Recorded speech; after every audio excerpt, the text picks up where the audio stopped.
Intro music. Come on in. A star for the ages for Tony Gwynn, number 3,000. They have acquired Eric Johnson and Fernando Tatis Jr. from the White Sox in exchange for James Shield. Welcome to Slam Diego. My name is James. My name is Joey. And this is the Brothers Padre. Well, aren't you cheery-eyed and bushy-tailed? Is it clear-eyed and bushy-tailed? Is it cheery-eyed? What's the expression? Clear-eyed and wide awake for morning? Is that a Bright Eyes album? We're already off the rails. We're completely off the rails. I took drugs before the paint. Oh, okay. They're legal. James, how you doing? How you doing, man? Doing great. I'm doing great. I mixed Advil and caffeine, and I feel great. Nice. I'm feeling better. I sound worse than I did last time, but I feel way better. So You're still all congested. no, I'm not congested. Why would you say that?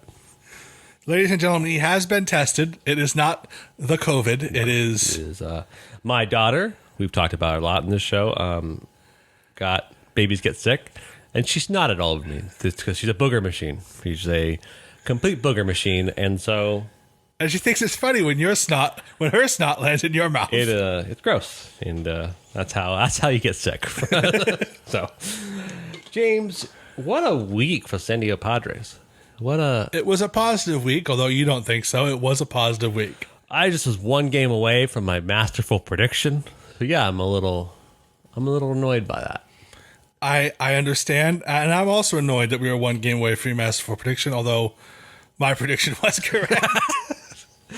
Should we jump into this positive week, James? Yes, the last week where we played a game in August the 27th.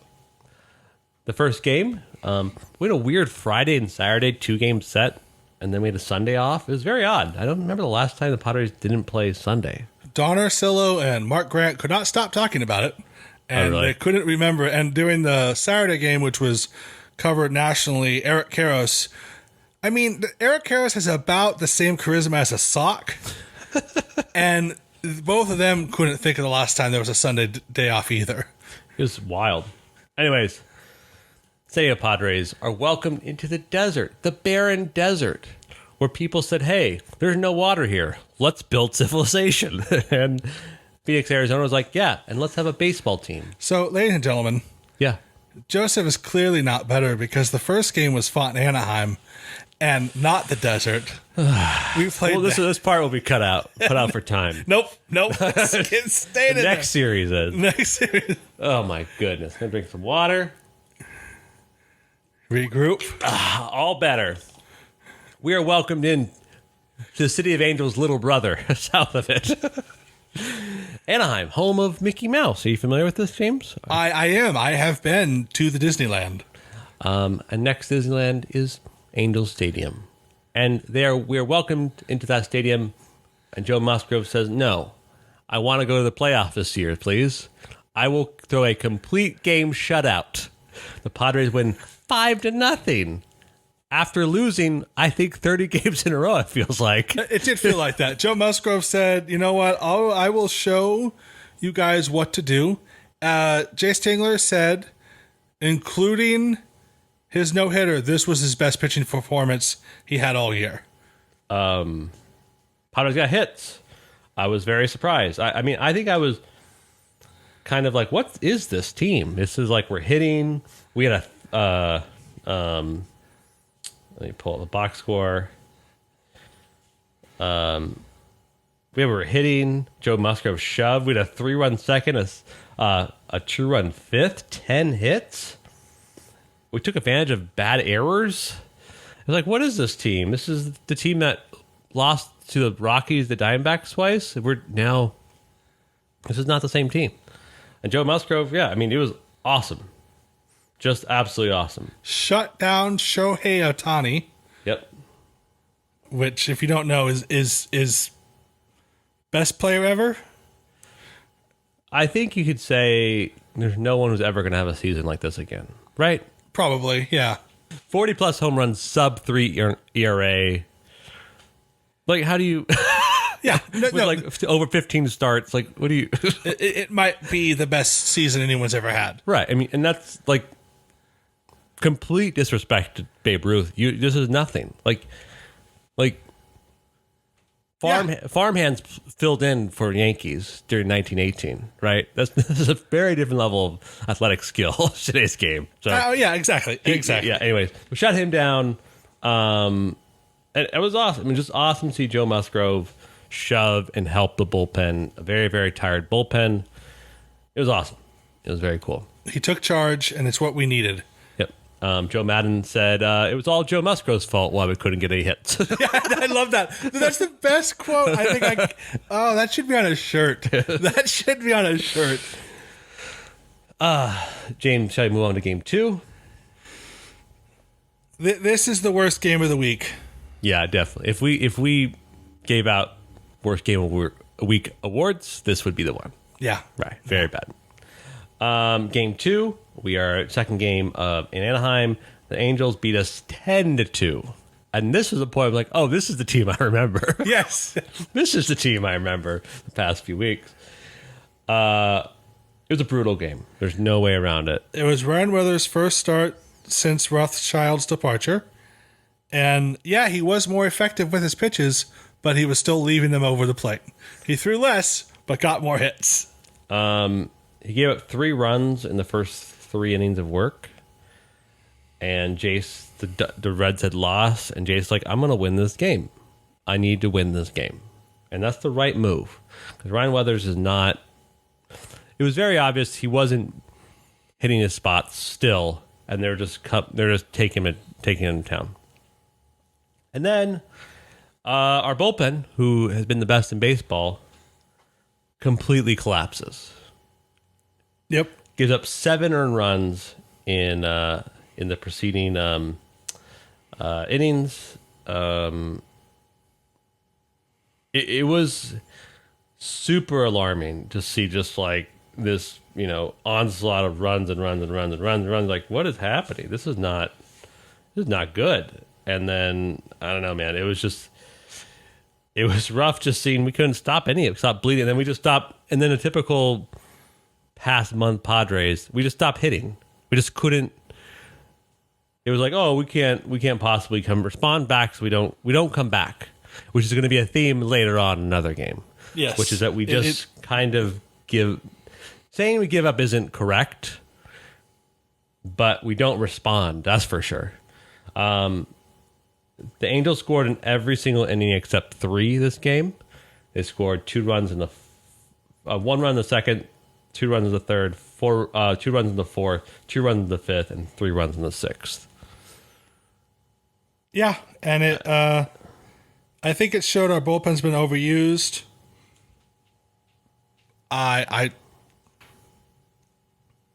Unfortunately, you're gonna have bad days. Oh yeah, and the bullpen has given us considerably better days and more good days than bad days, and it just sucked that it was at this moment. Oh yeah, it was not what we needed, and which is something we've been saying a lot the past month. So maybe it is what we needed. Maybe September will be different. Potentially. We'll see at the end of the show. We'll find out our record so far in September. Yeah. Yeah, I don't know what else to say. It just felt like there was no responding to anything. Felt the salt on the open wound. Right. It was like we couldn't even get 1 run more after the second inning. We couldn't make it at least 10-5. Right. And it's just like, sorry. Or 10-7. At least competitive. Sorry, we scored 2 runs in the fourth, and that was it. It just the Padres have like 1 inning. And it's not like the cool 1 inning in 2020 where it's like, oh, we got 8 runs this inning. Like, you remember those days in 2020? Oh, It's yeah, like yeah, the 7th absolutely. inning rolls around, and we're like, oh, just kidding. We're the best team in baseball. We hit home runs. This is cool. Now it's like, is there inning to score 2? Hope it's enough. Yeah. Rough. So then we moved to the desert. Then take the long, arduous. It took a day. It took a whole Sunday to travel from Anaheim to Phoenix. I have driven from San Diego to Phoenix before. Yes. And I don't know what mountain range or river or if they have to ford between Anaheim and Phoenix to make it a day, but it's only taken me 6 hours to get to Phoenix. Maybe a swag chain's too heavy. A day to travel with a swag chain. And it's good for Major League Baseball to schedule that before the swag chain was even invented. They knew. They knew. Yeah. Rob, I mean, we talked to Rob about it. Yeah, He knows. Yeah, so we go to the desert, James, Arizona, Phoenix, Arizona, and we proceed to face our old villain again. Remember this villain? The electrician that threw a no-hitter against us? Yes, remember that guy? I'm well aware. And we were like, I really hope this isn't a repeat. Because you always think about it, like, is this going to be like a Kershaw situation where Kershaw's good against everybody, but you just don't want to be like, oh, he's just especially good against us. And Tatis in the first inning is like, oh, I never faced this guy before. I'm just going to hit a 2-run homer real fast. Yeah, exactly. It's like, oh, okay. You guys could hit this fool? What's wrong? What's going on? What's happening? And it was all in all just the Padres win 7-5, James. The Padres were up by 6-1 in the seventh inning. The bullpen comes in, and we're like, this is a time for the bullpen to show again. We can. It was a bullpen game. Well, no, we welcome back the start, the first start ever for a while at least, of Chris Paddock. Right. I'm sorry, my bad. He pitched. He didn't get the win, and he pitched how many? 4 2/3 innings. I was like, how come he did? I thought he pitched 5 2/3, but it makes sense he couldn't because he didn't get the win. So yeah, Chris Paddock came back. Thank you for reminding me. Looked fine. Looks fine. Rothschild era over. He's throwing better strikes. First time through, only threw one changeup, mostly fastballs and curveballs, and then after that, he started putting his changeup. And that's so weird, man. Like changeup was like ungodly good in 2019, and so it's just weird he stopped throwing it. Whatever. Yeah, it's a subject for another episode, but it was just odd. But he had a strict pitch count because he came back from injury, so he got taken out after 83 pitches, 86 pitches. Then Stammen came in, and then and it was looking good. And then Daniel Hudson, who I don't know, just doesn't have it still. Does not have it still.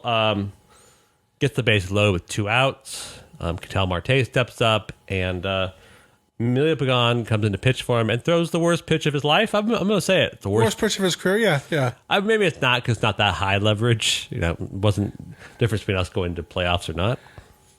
It was a horrible pitch. And Ketel Marte is not a horrible hitter. So, hits a grand slam. It's 6-5. And I'm like, this stinks. This best not go where we think it's going to go. But thankfully, we scored an extra run in the ninth and held on for 7-5 victory, James. Any thoughts, comments, notes about this game, James? It was good, and it's very weird for you to say that. It was very good to see Chris Paddock back. Mm-hmm. His pitch mix I thought was really great because I think him not using that changeup was... No, something was there. And they were looking for the changeup, but instead they were getting this curveball. It was a really good game for him. I never thought I'd say the words "I'm happy to see him back," but if he pitches like that again in his next game, I'd be very happy to see him back. And that's all I really. That's the biggest thing to take away from the game, other than Daniel Hudson, get it together. I don't get it. I don't understand. Like, watch that inning, but don't look for like the result. Look at how his pitches work when it's on, and it's like this guy's incredible. 97 to 99 miles an hour with movement. You know what his stuff reminds me of? Kurt Schilling's. Yeah, I can see that, yeah. Because he has 2 pitches, and they're just devastating movement, and they're fast. But for some reason, once he gets to 2 strikes, he just throws cheese up there. It's really bad. And he'll walk people.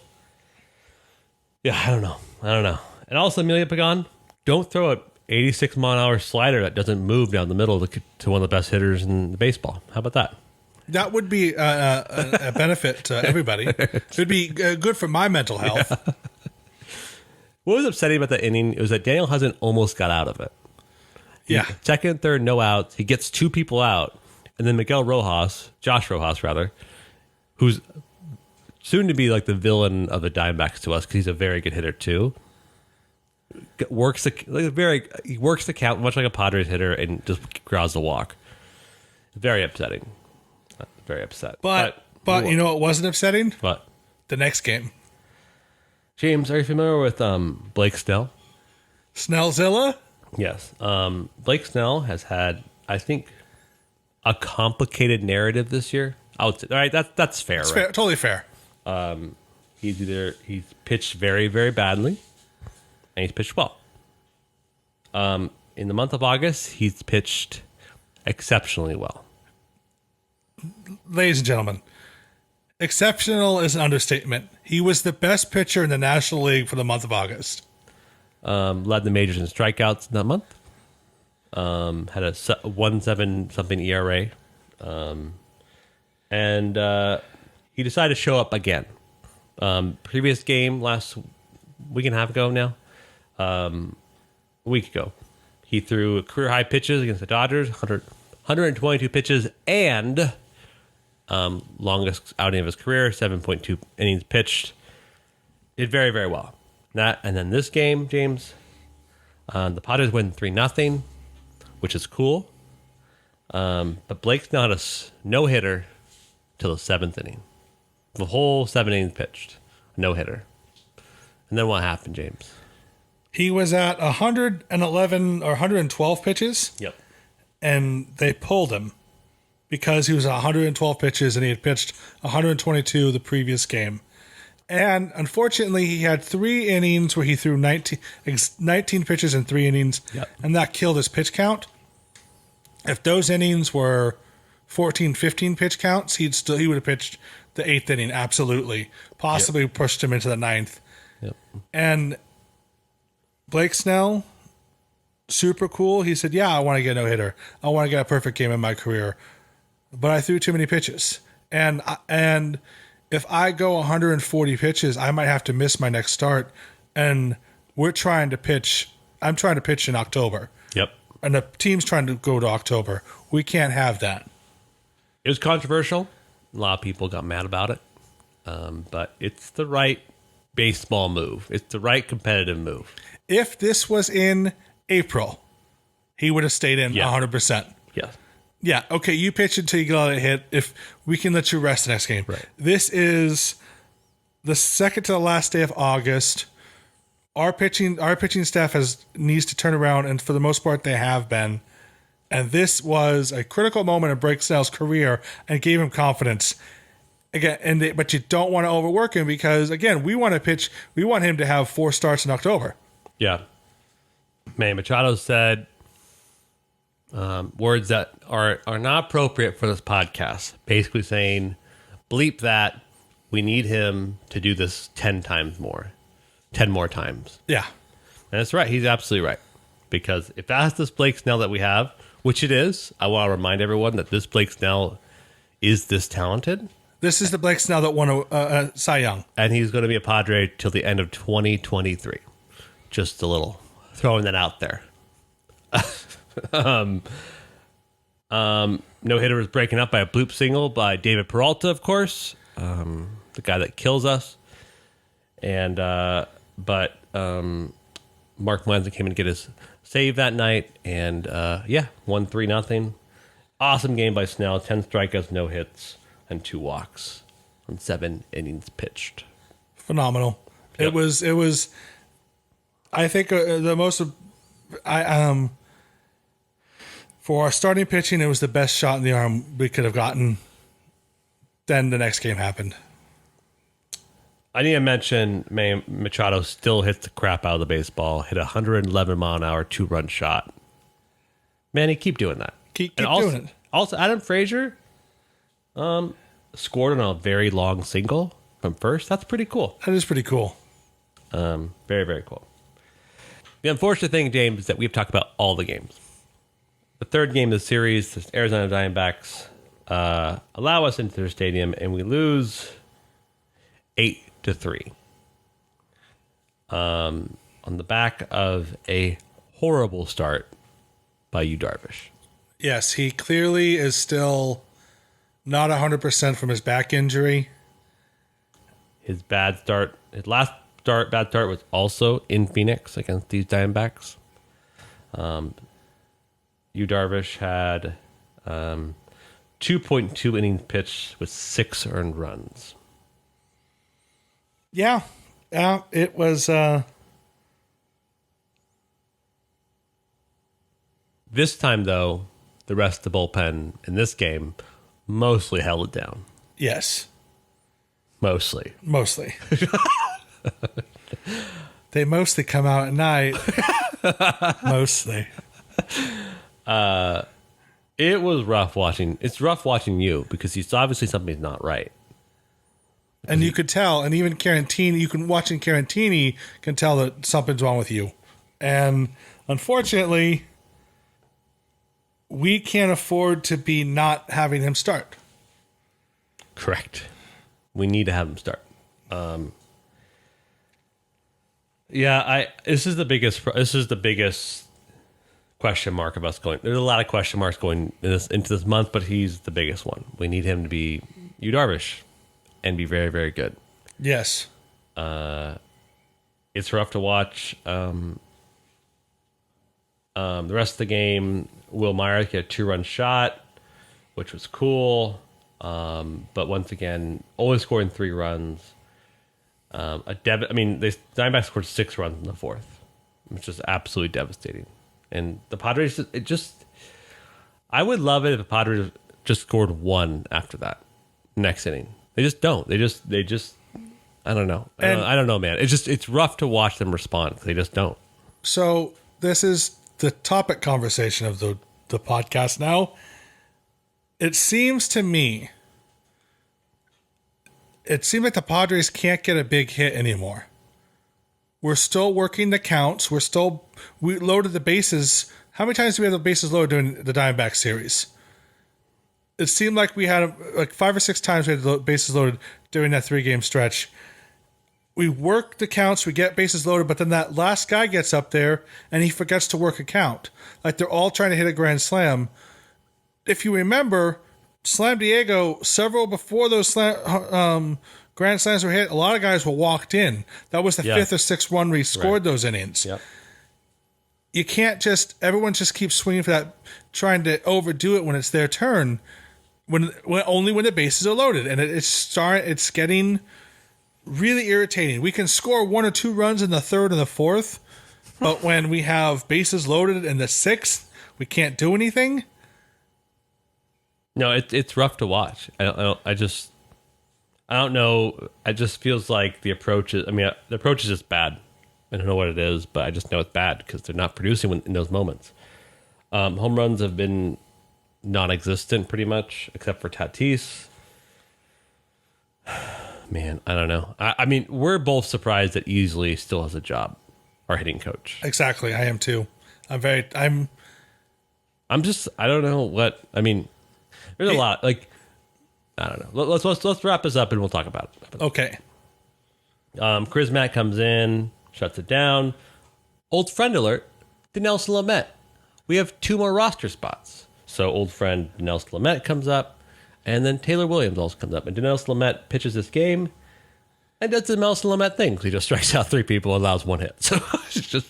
Yeah, and if Lamet can do that for the rest of the year, that will give our bullpen much needed relief if we can have one guy that can shut down an inning. Because the dude can strike people out better than anybody. Yeah. Yeah. Weathers comes in for a clean one inning of relief, which will probably be his role for the rest of the year at reliever. Daniel Hudson comes in, clean 1 inning of relief. It was a shocker to us all. Things are looking up. And then we have the guy who throws frisbees. Okay, this should surely be the greatest of time. We're gonna shut this inning down. The 8th inning belongs to Austin Adams, and it's gonna go great, right? Because he can throw strikeouts. Austin Adams proceeds to hit 2 people and walk somebody. Zero idea what he's doing on the mound. He now leads the majors in hit batsmen for a pitcher, with 20. and he's not a starting pitcher, I may remind you all. So if you're in the box, you mentioned this last episode. I don't know if you mentioned it. Like, it's a rough time. It's rough because he's going to hit you. Because if he's on hittable pitches. If he's off, he's going to hit you. Yeah. So, I mean, get pinged for 2 earned runs. But then Tim Hill comes in and he does what Tim Hill does. He's just like, I'll handle it. I'll handle this mess. That's what Tim Hill does. He just comes in the worst situation and deals with it. That's what the kind of fortitude we know from Palomar College gives us. Exactly. You can't. That's what Palomar College. It's all about teaching fortitude, Mental toughness. Yep. You're in a sticky situation. You don't have everything right going on in your life, but that's okay. Just throw sidearm 90-mile-an-hour pitches and you'll get double plays. Yes. Yep. That's it. That was their motto when I was at Palomar. Yeah. Austin Adams. I don't know, man. I don't know if there's anything else to talk about in that. It just was awful. An awful inning. Awful. You just have to forget about it, right? Yep. Yeah. Okay, James.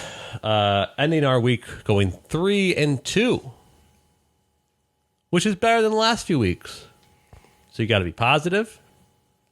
It just felt like one of those 2 losses should have been wins, but they weren't.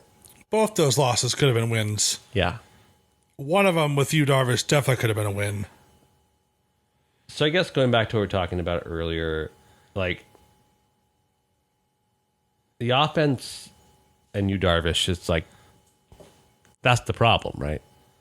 Because it doesn't matter. Like Blake Snell got a loss after pitching most pitches and longest innings of his career against the Dodgers, because the Padres couldn't score for 5 innings with a free runner on second. Yeah. Yeah. Like, what are we doing here? I'm sorry, 6 innings. Oh, I watched the 16-inning game. Like, that's a problem, right? Watch the Giants approach, and everything's like, I just need to get a hit. I need to lift the ball and just get a hit. If the Padres just lifted the ball twice into the outfield during that game, we would have won the game. And if the Padres would have... Oh, my goodness. Instead of striking out a couple times in Arizona with the bases loaded and just bloop single. We also just need better at matchups. Like, Will Myers is our best hitter right now. Why is Eric Hosmer starting and batting 5th then every single game? I agree. Will the Thrill has willpower. He does have that ability. And he's the best hitter right now. Like, if we're playing the hot hand like Tingler said, then Hosmer needs to sit. Guess who gets reps at first base again? Myers. Like, someone made this comment is like, we're willing to move Tatis to the outfield, but we're not willing to like bench Hosmer. No, the solution is really simple. Jerickson's hitting pretty well right now too. Oh, there's a lot of solutions. Put him at first, bench Hosmer, Yeah. and Willis can still be in left. It makes so much sense. Or if you need, the platoons are fine. Hosmer does hit righties better. I'll concede that point. But he can't bat 5th. How many times have we seen him come up? I mean, Jerickson Profile also struck out with the bases loaded. So yes. It's not. But We did he's win not that batting game. 6th, Right, 5th. fifth, He's right. batting 8th. Right. I mean, And for an 8th batter, he's hitting pretty well.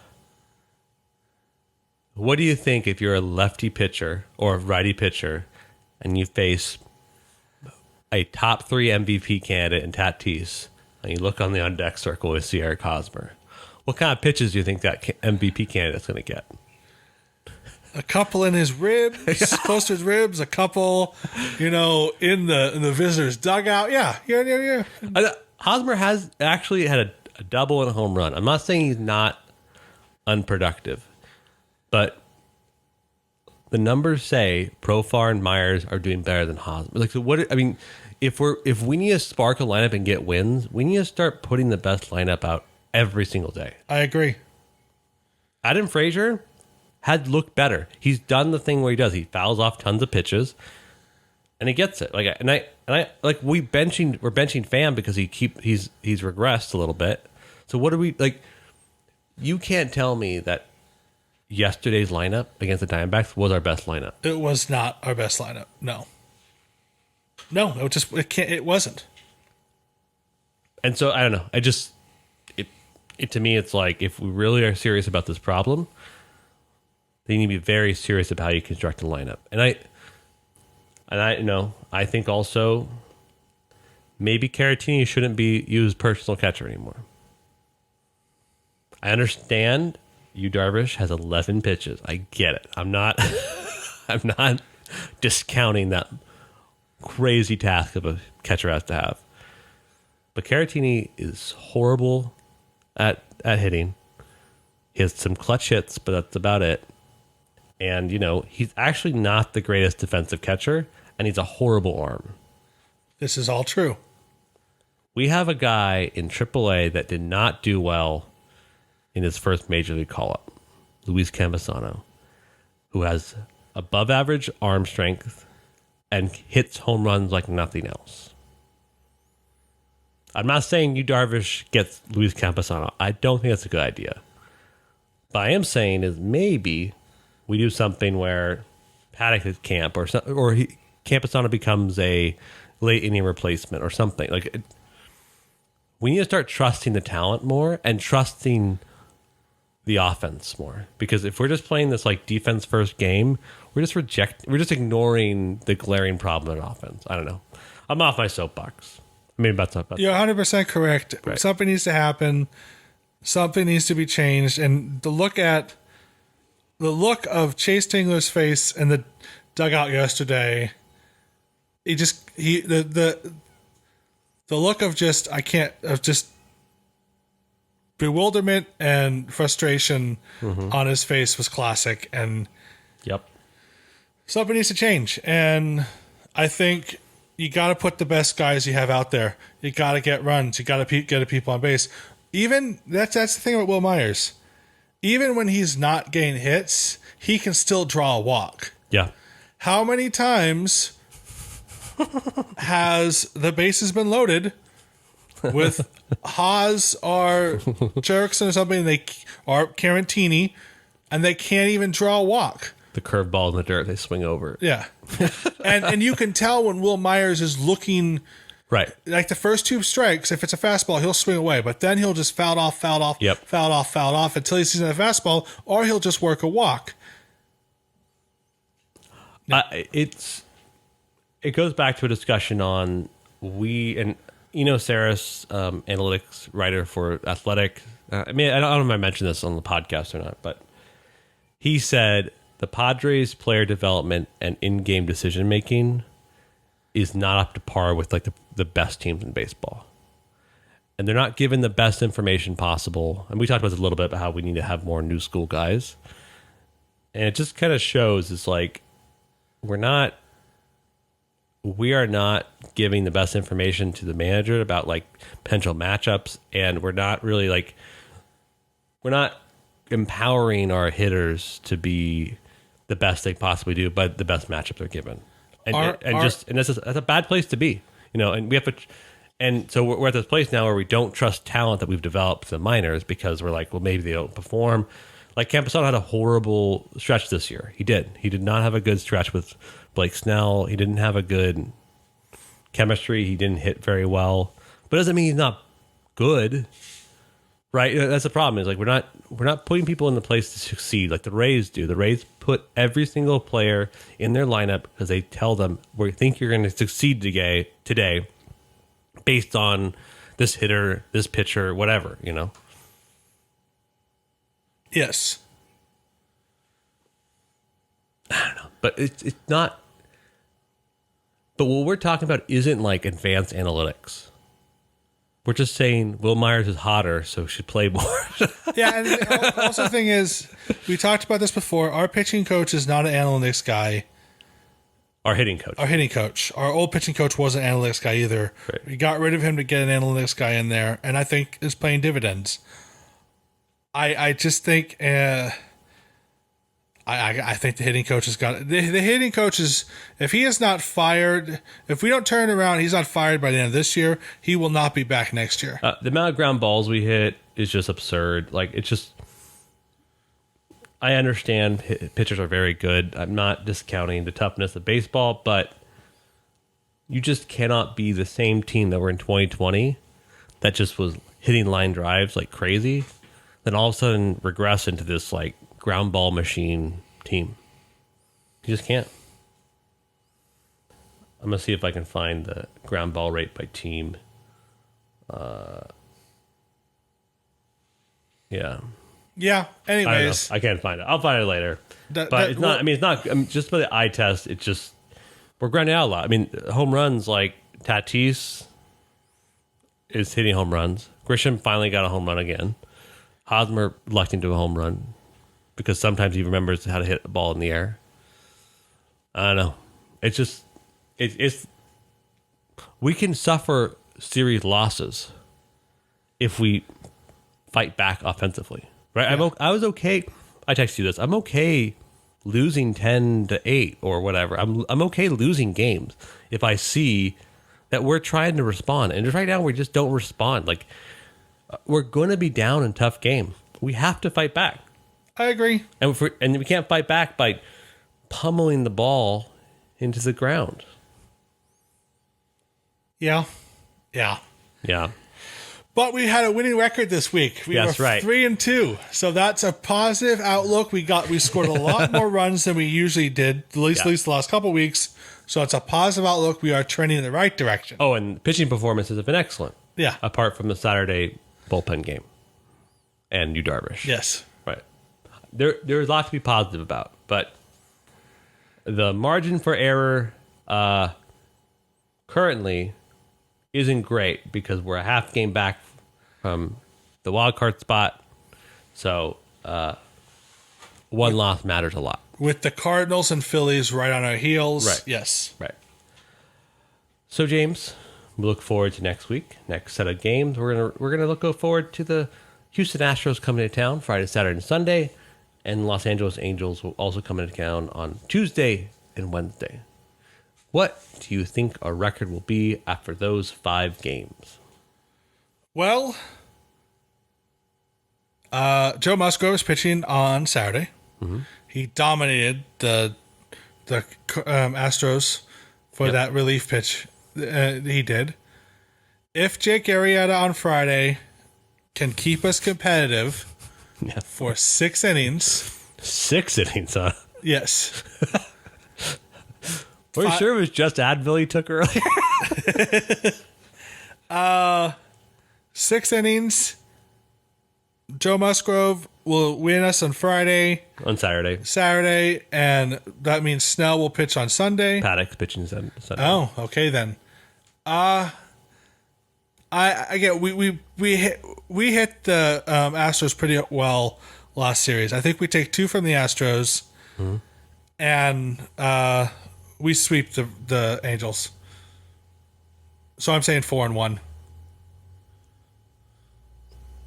4-1, which is what I said last week. You did. I like your thinking. We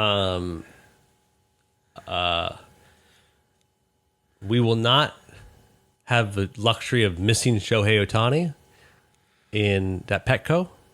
So he will pitch one of those games, Angels. So I like your thesis around Houston. I don't quite